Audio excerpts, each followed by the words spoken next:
Another backhand that's really important to play is the 3/4 topspin roll. It's really important to get the ball up, so your opponent has to hit a tough shot up high on his shoulders or a defensive shot. So when I do this, I really want to get a lot of height and a lot of spin. Since I don't have an extreme backhand grip, it's really important for me with my continental grip to get a lot of height and length on the shot. Mike, why don't you feed me a couple? I'm going to try to get the ball up. I'm going to try to finish through and up. I'm trying to get the ball at least 12 feet up in the air, and I'm really going to try to pull the ball cross court. I'm trying to drive my opponent back behind the baseline, so possibly on the next ball, I might be able to move in on a short ball. All right, now, on the next one, force me back, so I have to run back. So you run back, get behind the ball, and really lift the ball up in the air. That's really important. When you get driven back, you still want to stop and then come forward. Let's look at your brothers on a couple. All right, get a little higher right there. You're not driving anybody back. More aggressive on the swing, too. Much better. A couple of those were a little too tentative. You need to be more aggressive because you're getting height, spin, and power. Most important. You get all three of those. All right, now hit one here where you force him back. And you hit the same shot. Back up. More power on that. My grandmother hits it bigger. Much better. Let's see one more. And then freeze where you finish. Look how high his finish is on that. It's unbelievable. Why do you finish so high on that?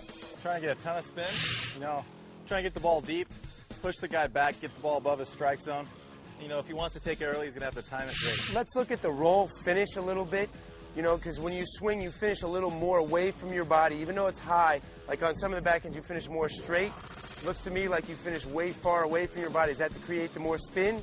Yeah, I'm going to roll my wrist over a little bit, too, to create more brush up the back of the ball. This will create the kick off the court. Let's look at a couple of those and just show where you finish your swing on the rollover. See right there, you finish. The racket's actually even going further away from you and pointed towards the back fence. Creates a ball that jumps a little more. All right, let's see a big one. Much better. Almost took your brother out. I like it. Match point, finisher. That backhand right there, the hard, heavy roll cross court that takes your opponent up above his shoulders will win you tons of matches. It's not a winner. It's a setup that maybe you could set up for the next forehand or set up for like the easy ball coming in. Remember, that's a meat and potatoes shot. Needs to be played with height, power, and lots of spin. Another great backhand. Let's have a look at the short angle dipper. This is a very versatile shot. You can use it off a passing shot, so where you could set up for the second one, making your opponent volley up. Or it's a really good one if you're a two-hander, because this is a big advantage for two-handers. It's an easier shot to play the dipper off the rally, pulling your opponent into the doubles alley and forcing him to make a difficult decision whether he's going to go down the line, go cross court. Andre Agassi uses this very well. The short dipper can really open up the court. So remember, it has two points that you can use it for, a passing shot or to open up the court. Let's see if Bob can do this a little better than his short chip. Nice.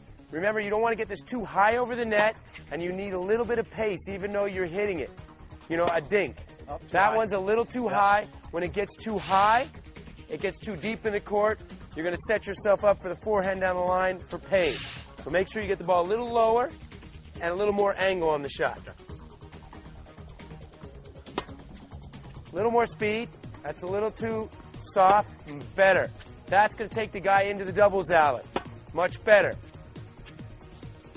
And you want to look like you're hitting a rally backhand on this.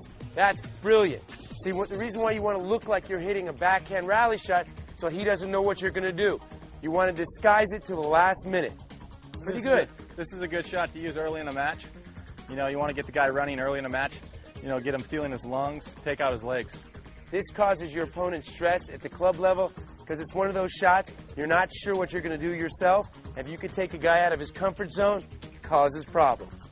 Let's look at a couple more, and let me see you freeze on this swing right here. So it's not as far out away from you, and the racket is going more towards towards the net.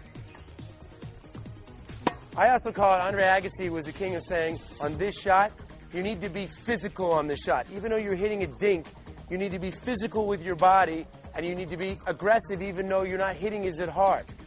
He calls it a physical dink. Yeah, Let me see. Okay, you want to swing fast still. Even though the ball's going low and short, you still want to swing fast.